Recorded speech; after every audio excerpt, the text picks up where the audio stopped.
and I don't know if I've ever spoke about this, is when I retired from the stove, I was lost. My decision was born out of a very simple thought. I was unhappy being in the kitchen. It no longer excited me. It was conveyor belt cuisine. It was cooking by numbers.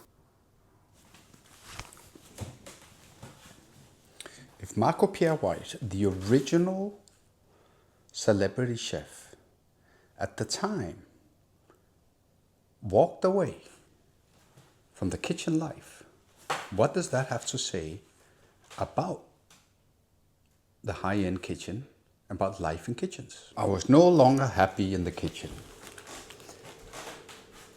I stopped creating, started defending. I think the most interesting part about this is that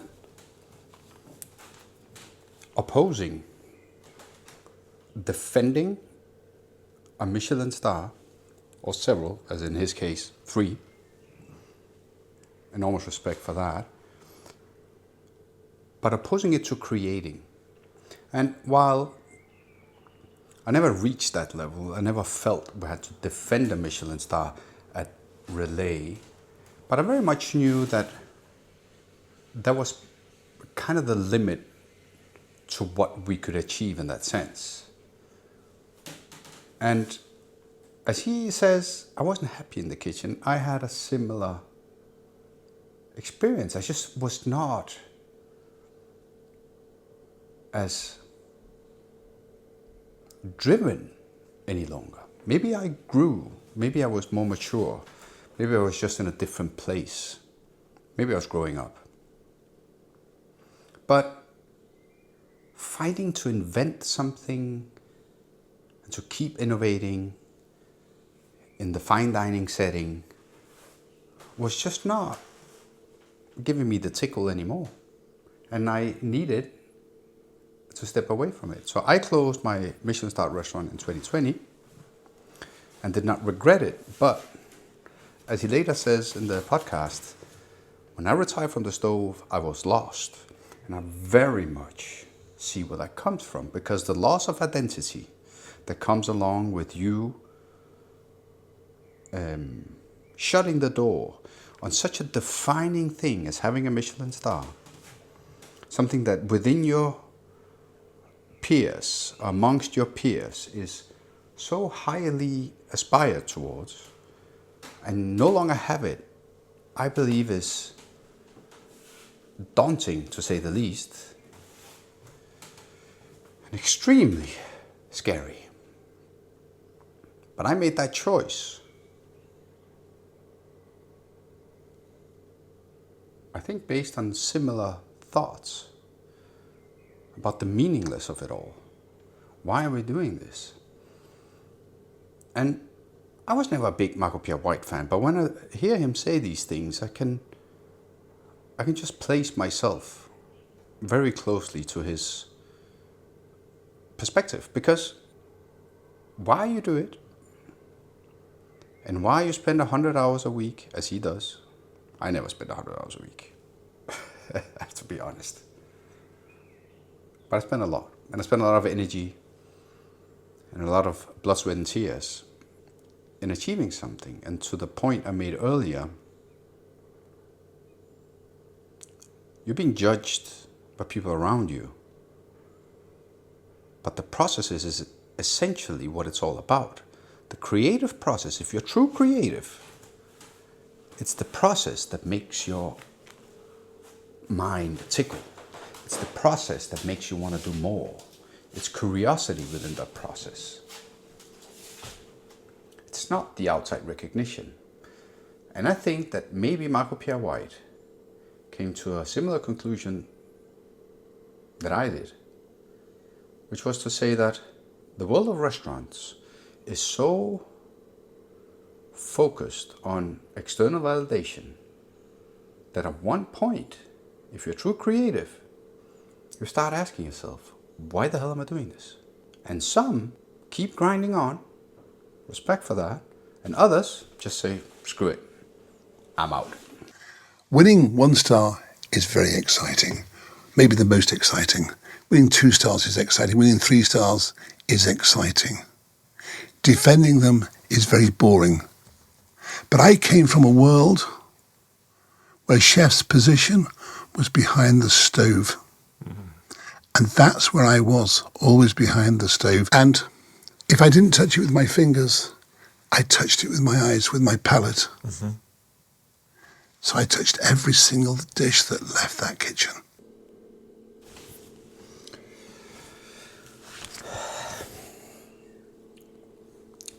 There was a time where the place of a chef was behind the stove. And what's really interesting about this is that Marco Pierre White was more than anyone the first sort of example of the rockstar chef. If you watch some of these interviews of him when he was in the kitchen, just really not having it, really not wanting to play the game, he was so anti-establishment, he was so against all of it, he was so punk. And he became the celebrity chef that everything after was modeled upon. I mean, the whole Anthony Bourdain Kitchen Confidential idea of the chef, I think, was very influenced by him as a person and as a myth, as a legend.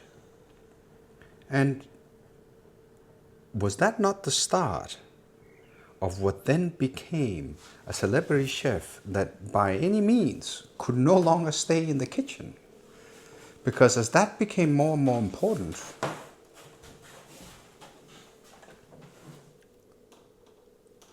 you have to feed that beast and you have to get around and get about. And publicity and PR became, rather than as it was maybe Marco Pierre White's time, a little less orchestrated. I find that if you listen to the podcast, you will hear that there seemed to have been some people around him, particularly the photographer that took amazing pictures of that time, and a publicist that was sort of orchestrating his character into becoming the celebrity chef. Later on, all of us have been playing on some of those chords because it's been obvious to us that it's a necessary part of having a successful restaurant at a certain level. So he despises the idea that you're not in the kitchen. I'm not 100% sure that that's what he says, but he seems to be stating the fact that the chef has to be behind the stove. He didn't see any other way out. There was no alternative path. As I talk about in other videos, the sort of the Jiro dreams of sushi style. It's like you are a craftsman, you are dedicated to it until you're done. But maybe already back then that was starting to crack because it didn't in itself see that it had enough purpose and meaning to keep on doing it. So I myself, in my restaurant, had a similar feeling. I reacted differently because I was torn between aspiring towards being the chef that was always at the stove, and on the other hand, really wanting to do a lot of other things. I opened several restaurants. I established a farm. I wanted to farm. I wanted to do so many different things. All of it was exciting. All of it was interesting. And all of it had a pull away from the stove. And within me, inside of me, I felt bad about not being at the restaurant. So most of the time, I always felt that I was supposed to be somewhere else than I was. And when you run a group of restaurants, but you base it on this idea of that kind of chef, the Marco Pierre White chef, you are torn. There's no way that you could reconcile both things. That was what to me became meaningless, to the point that I had to first reduce. In 2020, I shut down Relæ and I shut down Manfred's. And now recently, in 2025, I sold the rest of the restaurants. For the exact same reason, I love the idea of being behind the stove, but sooner or later, there's an expiry date. I reached mine and I want to do other things. Life is fucking amazing. And there's so much of it out there to be reached for and to be taken. And I feel that what I could get out of being in a kitchen, I got it. Professionally, I got it. Privately, there's much more.